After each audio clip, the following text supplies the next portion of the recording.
in voltage regulators is one of the important application of diode where we are going to use Zener diode as one of the important component. So Zener diode is also a type of diode. The basic concept of p-n junction is used again here, but in Zener diode, the doping concentration will be high compared to normal diode, such that this Zener diode even it can withstand high reverse bias voltage. That is the advantage of Zener diode. So before going on to the regulator, let us first uh, understand what is Zener diode. See, Zener diode is an heavily doped diode. So here the doping concentration is very high, such that it will be having a sharp breakdown voltage.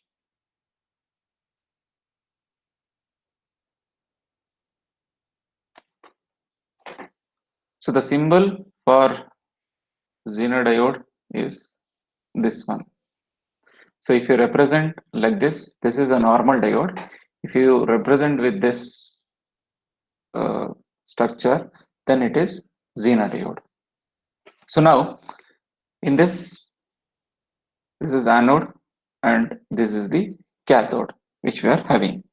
The specialty of Zener diode is if you forward bias this, that means this is a positive and this is the negative. If you connect positive to positive, negative to negative, it work as normal diode. It will work like a normal diode only under forward bias condition, where you'll be having a drop of 0.7 or 0.3. That will be same as usual. But its main usage is in reverse bias condition, because when we consider a normal p-n junction or normal diode, we will be operating very carefully in the reverse bias condition, because if it is going to reach the breakdown voltage, that is maximum voltage that the diode can withstand, that voltage if you are going to reach, then the diode is going to be damaged, and we call it as thermal runaway. But in this diode, purposefully we are going to reach the breakdown region. We have to reach breakdown region. Until you reach that breakdown region, it will be working like normal diode only. Once it reaches the breakdown region, then it start even though the current starts increasing, but the voltage across the Zener diode will be kept constant. So this feature of Zener diode will be used for regulation, because regulation means maintaining the output constant without even though there is fluctuation in the input. Let us take, we are having a supply here and we are having a resistance here, and we are connecting a Zener diode like this, and you need to select the Zener diode in such a way that whatever the voltage requirement you are having here, that voltage requirement uh, should be considered in designing the Zener diode. That means the breakdown voltage of the Zener diode should be equal to this voltage. If you want 10 volt, then your breakdown voltage of the Zener diode should be 10 volt. So in market, many varieties of Zener diodes are available. So here, when you select a Zener diode, we will be selecting the Zener diode based upon its breakdown voltage. We will not consider whether it is having 0.7 or 0.3. We will not look into that matter. We just look into the breakdown voltage. So Zener diode, usually it will be like a capsule, where on one side we'll be having an copper a terminal. So that indicates, or copper or a red color terminal, that indicates it is cathode, and on other side it will be just there will be no copper terminal, so it will be just the anode part. So on this they will be printing it as 10, 20, 30, 100 like that. So whenever you want to purchase a Zener diode, we have to look into this voltage. This is how we decide the Zener diode which Zener diode I need to consider. Suppose someone want 20 volt output. There is some fluctuation in the input. Let us take, so 20 to 25 volt. It is fluctuating, keep on fluctuating. That means sometimes it is 20 volt, sometimes it is 21, sometimes it is 24, sometimes it is 25. But across the device, output device, we want exactly 20 volt. During that time, what we do is we just select a Zener diode which is of 20 volt. When you select a Zener diode of 20 volt, it is going to maintain output voltage at 20 volt. Okay, how it is going to do that, we will understand once we start the analysis of the circuit.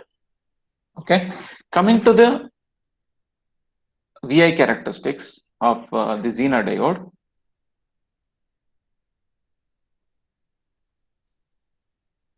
This is the forward current. This is the reverse voltage, reverse current we are having.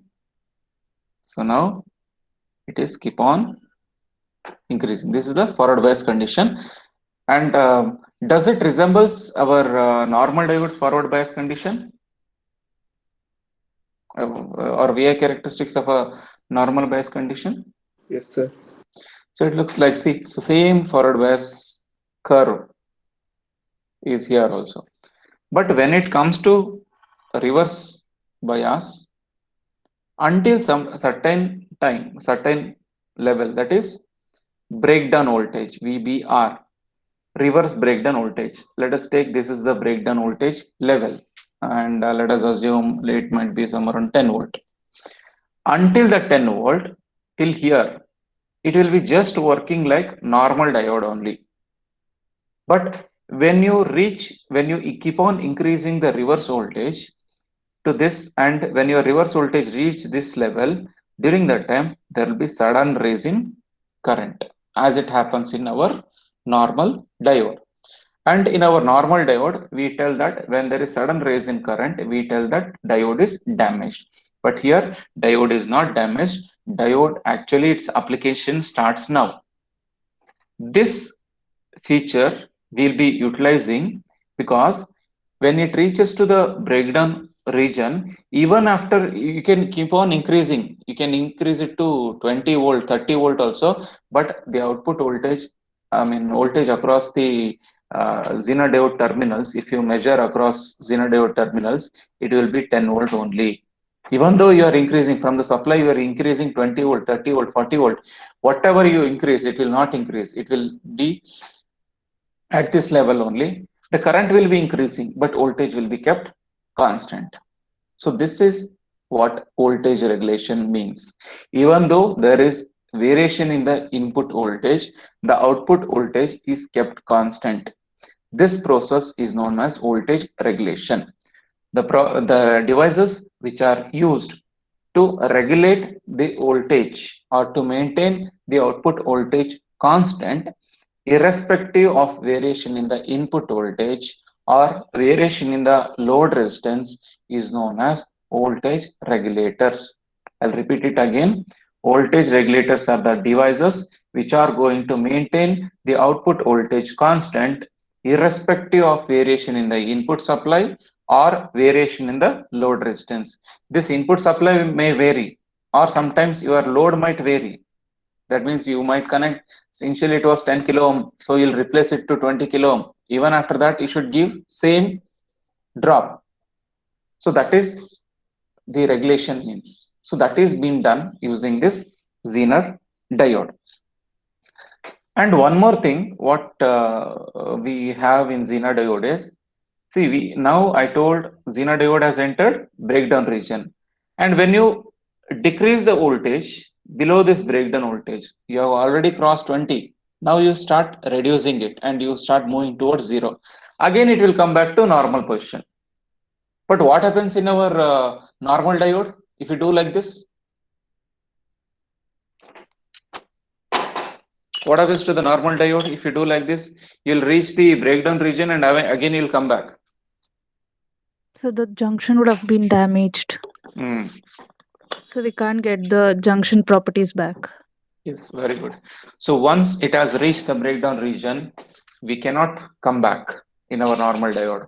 But here you can go to breakdown region, you can come back. Any number of times you can increase and you can come back. So once you come back, it will work as normal diode. Once you cross this, it will work like Zener diode voltage regulator. Okay, and here one thing which we should remember is the current through this Zener diode should be in the range of IZ min to IZ max. Within this range, even though we tell it can withstand high voltage, but all devices has their some limitations, because when you keep on increasing the reverse voltage, so obviously heat dissipation will be there. So even though uh, we have used Zener diode and it is having withstanding capability, but still the current range should be between IZ min to IZ max. If it is between this range, then only it is going to work properly. If you are going below IZ min, then it is not going to work as a regulator, or if it is going above IZ max, then it might start damaging the Zener diode. So the current should be in this range, and this also depends upon the circuitry. IZ max, IZ min, that is maximum Zener current, minimum Zener current. So this is also should be taken care. So now, why this there is sudden rise in current? What is that reason because of which there is sudden rise of current? Let us discuss that before going on to the actual application. So in this, we need to discuss about two types of conditions.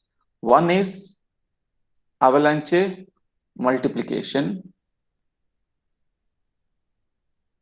and the other one is Zener breakdown.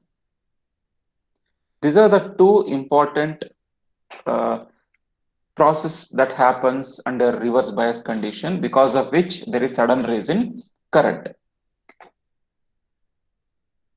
Remember that avalanche multiplication takes place in normal diode reverse bias condition.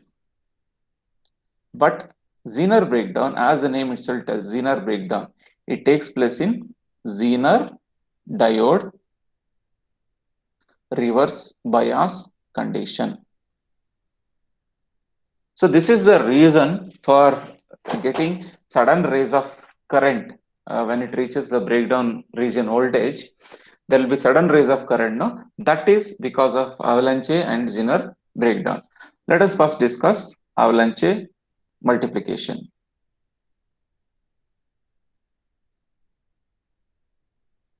In avalanche multiplication, what happens is whenever you have reverse bias the diode.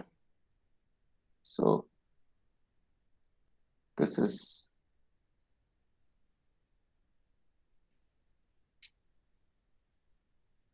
PN junction you are having, and as you know, under reverse bias condition, the depletion region is going to be increased. When you are increasing the reverse voltage, you are keep on increasing this reverse voltage more and more, because it is called reverse voltage because you are connecting it to opposite polarity. That's why it is reverse voltage. That's it. When you are keep on increasing this reverse voltage, what happens is one of the electron which is somewhere here, which is got stuck in this particular junction. What happens is, to this there will be sudden rays, there will be some energy will be obtained, energy will be uh, received to this electron, one of the electron which might be present somewhere here. This electron is going to get high energy. Before this, I want to tell you, when you consider the atoms, when you consider any two atoms, they have a bonding. Anybody know what kind of bonding they'll be having, which you have already studied?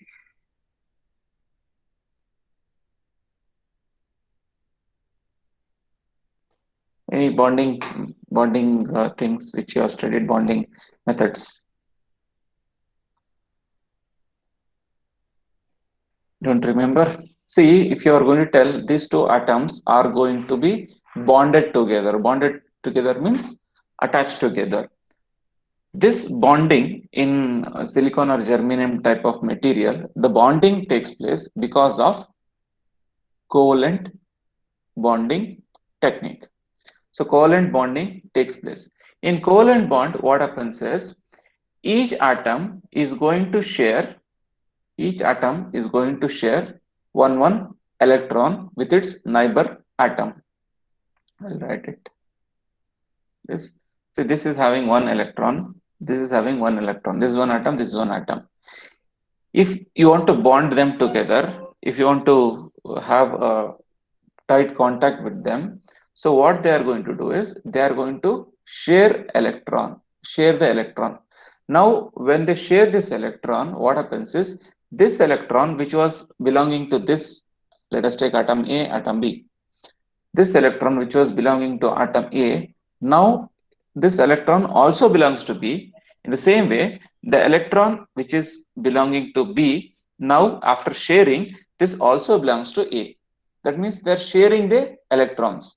When they share the electron, bonding is formed. The stronger this bonding, stronger will be the material. How much stronger will be this bonding? No, that much stronger will be the material. For example, you have diamond. Is diamond a stronger material or a very easy material to break? Not easy to break. Right. So how you are going to break the diamond usually? Laser. Hmm. Using lasers we can. Okay, using laser then. Using another. Yeah. Yes, using another diamond only we'll be breaking. Why this happens is why that much strong the material is, because the bonding between the carbon atoms, because diamond is what? It's full of carbon. So the bonding between the carbon atoms is so strong that it is very difficult to break it. Okay, so this kind of bonding depends upon this kind of the hardness, it depends upon the bonding between the atom. There in diamond we have carbon atoms which are having strong bond. In the same way here in our silicon or germanium material, the atoms are getting tied together, or they are going to have the bonding between them by sharing the electron. So like this, many of the atoms are going to be having electrons, and they are going to share with their neighboring atoms, and because of this the movement of charges will not be there, or it will not be possible. The same thing will be happened in this region also. The same thing will be happened in this region also, because of strong bonding and all. So there will be very there will be the mobility of charges will be not possible. Now in this situation, what happens is one of the electron will get high energy and it is going to go and hit the covalent bond. When this electron is going to hit this covalent bond, during that time this bond is going to break.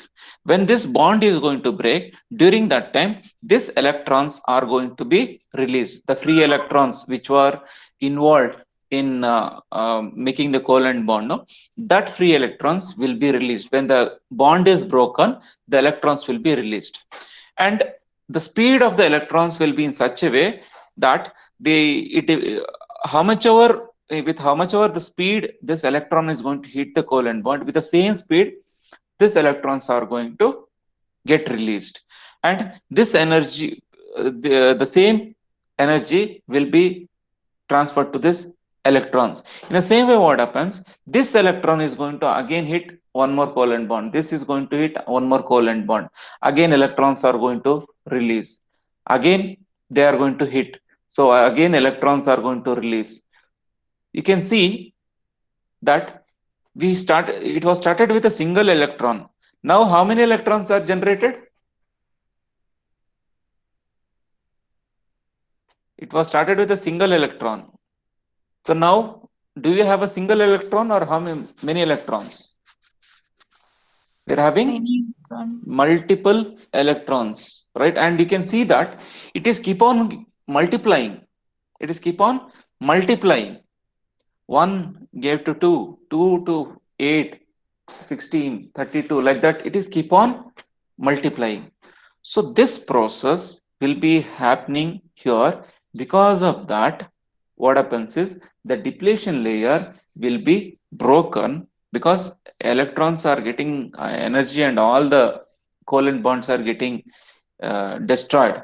When the covalent bonds are getting destroyed, these electrons are going to be released and there will be sudden rise in current in the opposite direction. So because of this only, we could see under reverse bias condition, there is sudden rise of current. Okay, this is the sudden rise of current. This process, which is going to multiply the number of electrons, is known as avalanche multiplication. And this takes place in normal PN junction diode. The same process takes place in Zener breakdown. In Zener breakdown also the same process. I'll explain it again because the process is same, but it happens in Zener diode. That's it. Those who have not understood avalanche, if you understand Zener diode, you can catch the other points also. So under reverse bias condition of Zener diode, at some particular voltage, an electron is going to get sufficient energy and this electron is going to hit the covalent bonding which is done between two atoms. It is going to hit and break the covalent bond and electrons are released, and these electrons are again going to hit another covalent bond and again the electrons are released. The same process will keep on continuing. Because of this, more amount of charges are released. When more amount of charges, electrons are released, during that time, more flow of current will happen because flow of electron or flow of charges is current. When more electrons are getting released, automatically the current will be keep on increasing. That's why current is keep on increasing, because this bombarding of the covalent bonds or electrons are getting hitting to the covalent bond. This will be keep on happening. So when this keep on increasing, electrons also keep on increasing. So the current will also be increasing. This process, which happens in Zener diode under reverse bias condition, is known as Zener breakdown. So this Zener breakdown happens when your reverse voltage reaches the Zener breakdown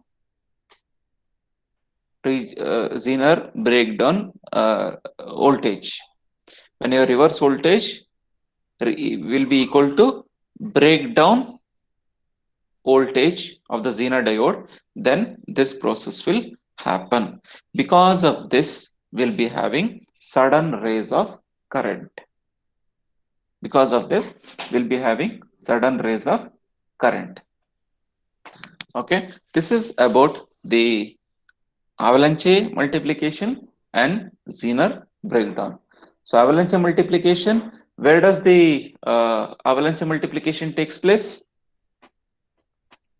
Normal diode. Normal diode. Zener? Normal diode. Zener breakdown? Zener diode. Zener diode. Okay. Zener. Now, how do we use this? We studied about Zener diode. And now the question is, how do we use this or where do we use this? From the beginning of the chapter, we are studying diodes. After that, we started studying about the applications. In that first application was rectifier. See, we will be using this Zener diode where first we'll be having a transformer where in the process of converting AC to DC, in that process, we are going to use this Zener diode. Input was there, 230 volt supply was there. It was stepped down by using a step down transformer.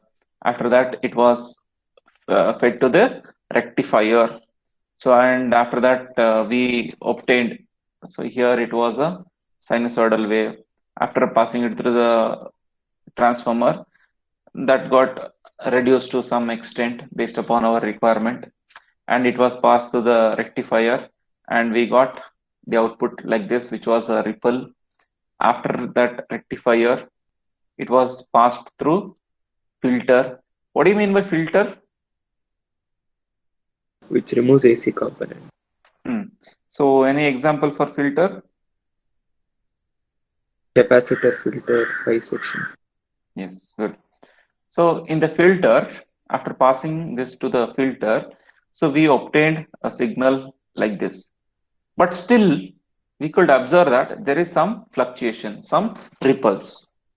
So that's why we fed this output of the filter needs to be still filtered out, or still it should be regulated, or still it should be made constant.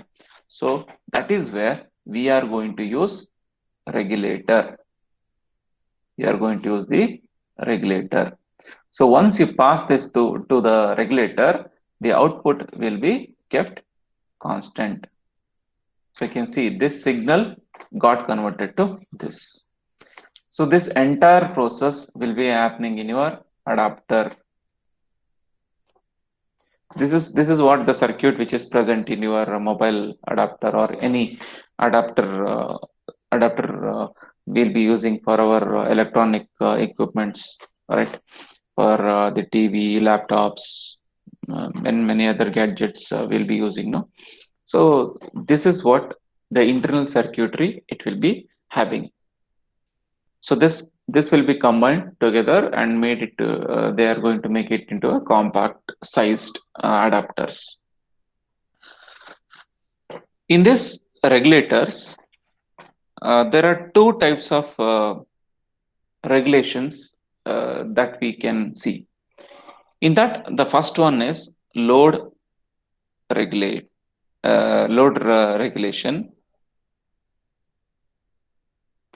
and the other one is line regulation. Load regulation, line regulation. Load regulation happens whenever the resistances keep on changing. That is, load resistances keep on changing. Simple example, you have a single adapter for charging all your different, let us take the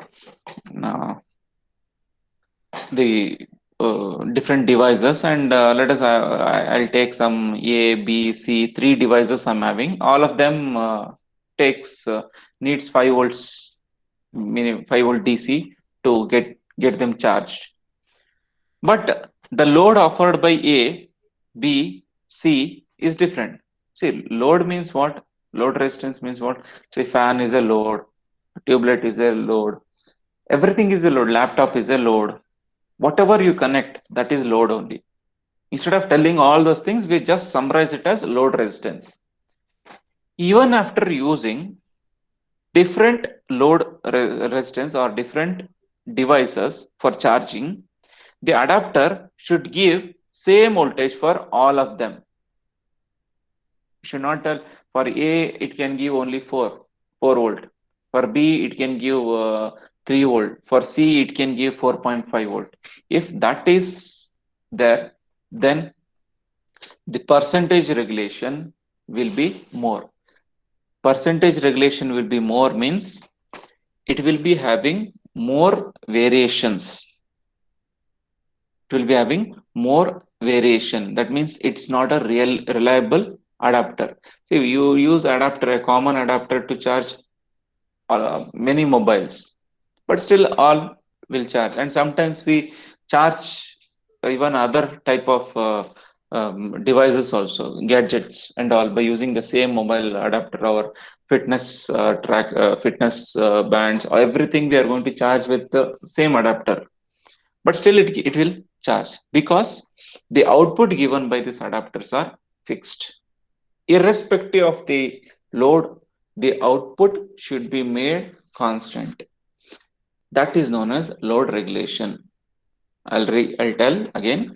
Load regulation is a process where, irrespective of the variation in the load resistance, the output voltage is kept constant. Irrespective of the variation in the output load resistance, the output voltage is kept constant. Sorry, even though we are having variation in the load resistance, the output voltage is kept constant. That process is known as load regulation. See, sometimes our input might be constant, that means input supply might be constant, but load might be changing. Input volt means supply might be constant, but the load is changing. So in that case, whatever the type of regulation that happens is known as load regulation. Irrespective of the variation in the load resistance, the output voltage is kept constant. This process is known as load regulation. Next is line regulation. As the name itself tells, line always refers to the input signal, whatever we are giving. So here RL will be constant. Let us assume that load is constant. We are not changing the devices. Same device we are going to connect to that particular adapter. But input signal is fluctuating. Sometimes the power fluctuation will be there, no? Like that. So input signal will be fluctuating. During that time also, the regulators should maintain the output voltage constant, irrespective of the variation in the input signal. Such a type of process is known as line regulation. The process in which, irrespective of the variation in the input signal, the output voltage is maintained constant is known as line regulation. Okay. This is because of variation in RL. This is because of variation in VI. Both should be considered in designing a regulator. Your adapter should be capable of handling both fluctuations. And even though both happens, it should maintain the output voltage constant. That is the main intention here. So with these intentions, we are going to study the voltage regulator.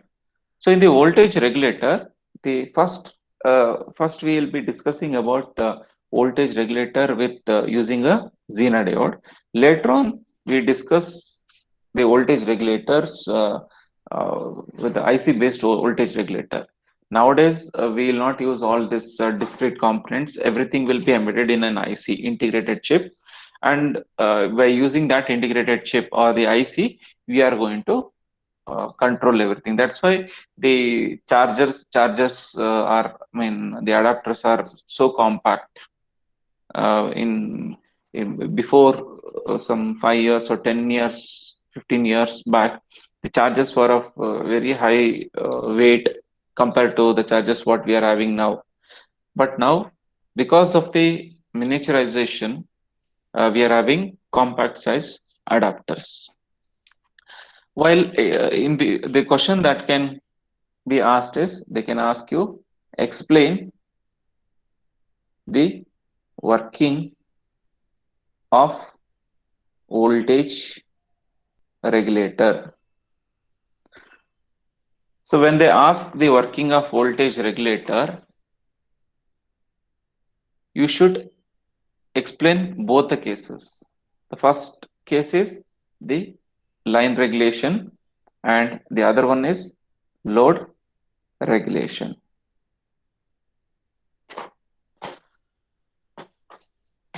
So Zener voltage regulator.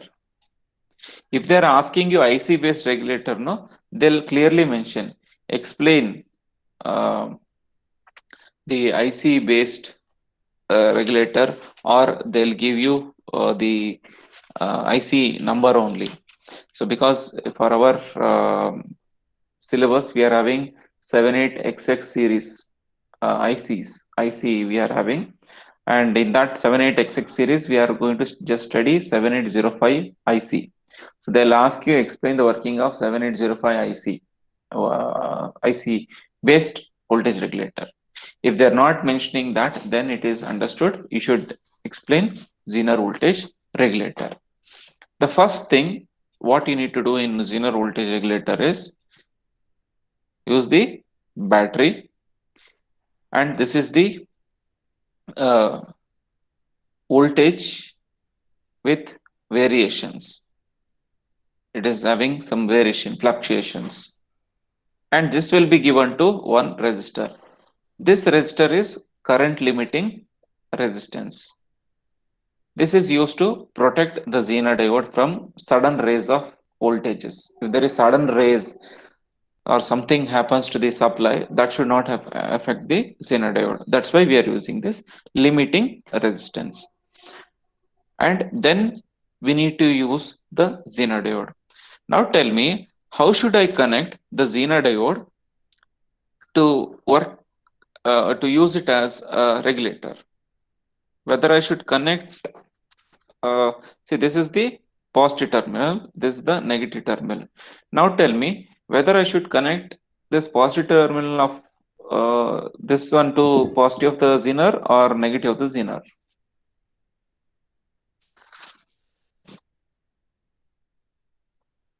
Negative. Negative. Why negative? Why not positive? The supply voltage must be greater than the Zener breakdown voltage. Yes, and Zener diode will act as regulator only under Reverse bias condition. reverse bias condition.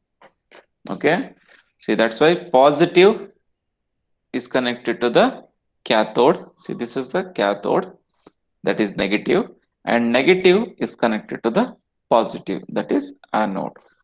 Always Zener diode should be connected in reverse bias condition.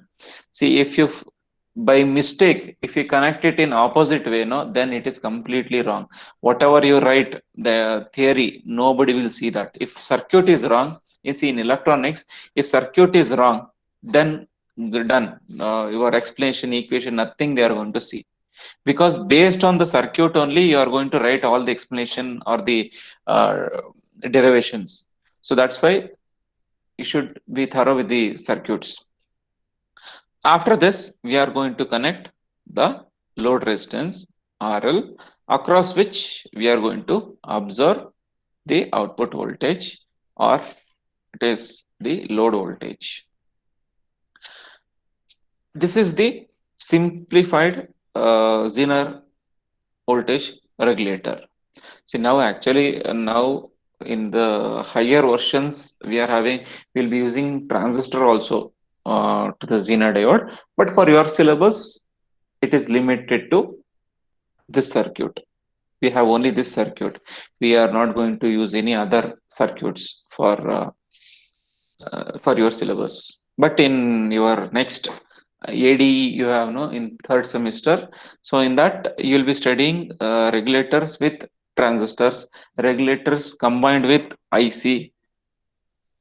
That means Zener diode will also be there, IC will also be there together. So higher version regulator circuits you are going to study. So understand the concept now, so it will be useful for your next subject which you'll be studying in third semester.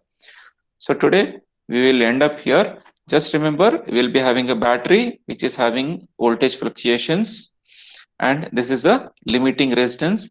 This is our Zener diode which is connected in reverse bias condition, and this is the load. The main basic concept is, since the load resistance is connected in parallel to Zener diode, so whatever the voltage is maintained across this, or the potential difference is maintained across this, the same voltage will be appearing across RL. So can you tell me what is that reason? Whatever voltage is maintained here, the same voltage will reflect here. What is the reason for that? It is connected in parallel. Yes, very good. Because parallel branches will have same voltage. That's why these two will be having same voltage. Whatever this maintains, the same voltage will be maintained across RL. This concept is used here, and we are going to discuss the working in the next class. And when you connect Zener diode under reverse bias condition, always the Zener diode should be operated with the input voltage which is greater than the breakdown voltage. If the breakdown voltage of this Zener diode is 5 volt, then you should keep this input voltage greater than 5 volt. Otherwise, Zener diode will not enter into the breakdown region. If you fix 4 volt and you are expecting output should be 4, it will not happen, because input should be greater than the breakdown voltage. Then what you have to do is, under that condition, and you are expecting 4 volt and you are using a Zener diode of 5 volt, it will not happen. During that time, what you should do? You should use a Zener diode which is having a breakdown voltage of 4 volt. During that time, input, at least if it is 4.2 volt, it will enter into the breakdown region and output will be given as 4 volt. How it will happen? What makes it to give this much of consistency in the output? That we'll see in the next class. So study all the concepts and come to the class. Don't come in a blank mind.